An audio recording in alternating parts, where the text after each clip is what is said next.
나무야 나무야 헛된 시비 등지고 새 시대 예비한 고뇌 가야산의 최치원. 가야산 해인사 입구에 그리 높지 않은 석벽에는 고운 최치원의 시가 새겨져 있습니다. 첩첩이 쌓인 바위 계곡을 굽이치며 온 산을 뒤흔드는 물소리 때문에 지척에서도 사람들의 말을 분간하기 어렵다. 나는 항시 어지러운 시비가 두려워 흐르는 물길로 산을 완전히 에워싸 놓고 있노라. 이 석벽을 제시석이라고 부르고 또 이 시를 쓴 다음 우화등선하였다는 전설 때문에 사람들은 이 시를 능선시라고도 합니다. 그러나 성경을 묘사한 듯한 이 시에서 나는 오히려 성경의 반대편에 서 있는 고운의 고뇌를 읽게 됩니다. 부패와 정쟁으로 어지러운 신라 사회에서 그의 개혁 의지가 벽에 부딪혀 좌절당한 한 지식인의 고독과 고뇌가 배어 있었습니다. 거침없는 필세에서 지금도 그의 음성이 들려오는 듯합니다.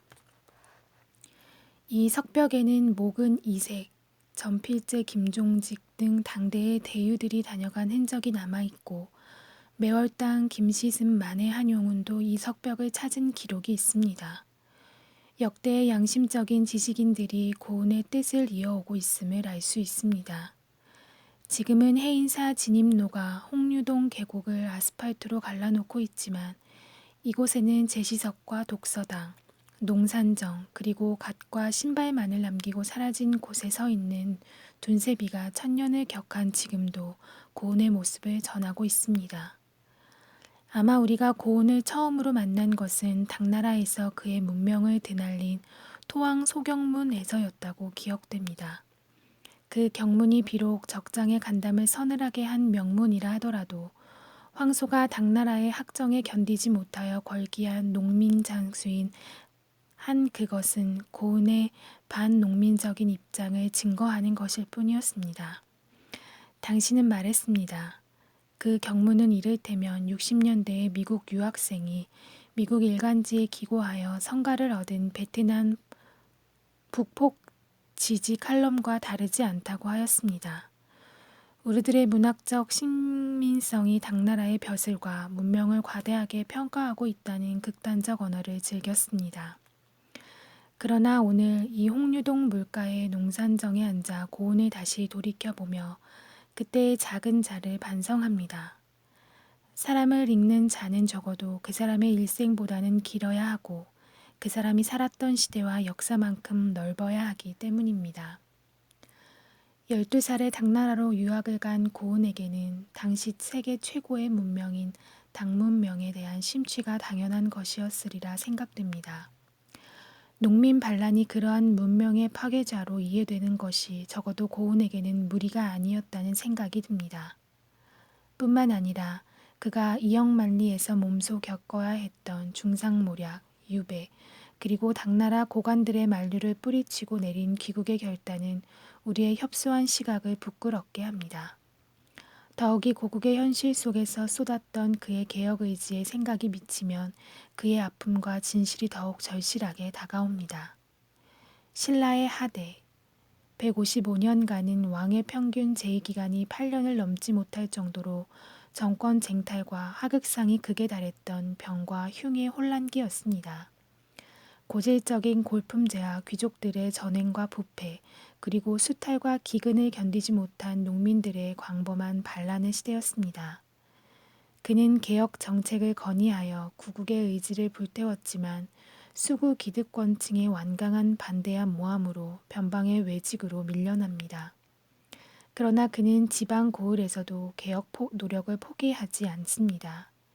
함양의 상림은 그가 함양퇴수로 내려와 조성한 우리나라 최초의 그리고 최대 규모의 방풍 방제림으로써 마을에 오른 수건 사업이기도 하였습니다. 상림에는 지금도 2만여 그루의 정정한 나무들이 우람한 숲을 이루어 봄을 기다리고 있었습니다. 이러한 노력에도 불구하고 고운의 이상은 거듭되는 현실의 벽 앞에서 서서히 그리고 결정적으로 좌절해 갑니다. 그러나 중요한 것은 이러한 좌절의 과정에서 보게 되는 그의 인식의 변화를 알 수 있습니다. 부패한 귀족들을 미인의 탈을 쓴 여우로 매도하고 선비의 탈을 쓴 설캥이들을 증오하였으며 종일토록 비단을 짜면서도 한 번도 비단옷을 걸쳐보지 못하는 일하는 여자들에 대한 연민의 정을 토로하고 있습니다. 토왕 소경문의 성토 대상이었던 농민 세력의 실상에 대하여 새로운 이해를 갖게 됩니다.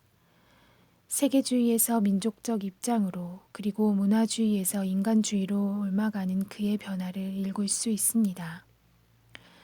해운대가 고은의 또 다른 호를 딴 지명이라는 사실에서도 알 수 있듯이 고은은 시리와 좌절을 달래기 위하여 많은 곳을 유람하면서 새로운 시대를 예비해 나갑니다. 고은은 실천적 지식인으로서 겪은 엄청난 좌절에도 불구하고 유, 불, 노장, 사상뿐만 아니라 풍수지리와 국중의 현묘 지도에 이르기까지 광범한 사상을 종합하여 다가올 중세 사상의 지평을 열어나갔던 것입니다.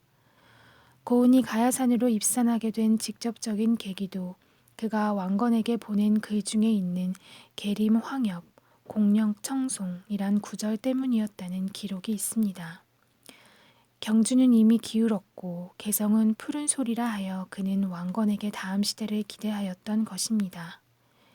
이 구절이 신라왕의 노여움을 사게 되자 급히 가족들을 데리고 이곳 가야산으로 피신해 들어온 것입니다. 고은이 이 홍류동 계곡에 몸을 던져 죽었다는 그의 자살설을 뒷받침할 증거는 어디에도 없지만 지금도 변함없이 흐르는 계곡의 물소리는 격동기에 처한 지식인의 이상과 현실이 어떻게 조우하는가를 이야기해주고 있는 듯합니다.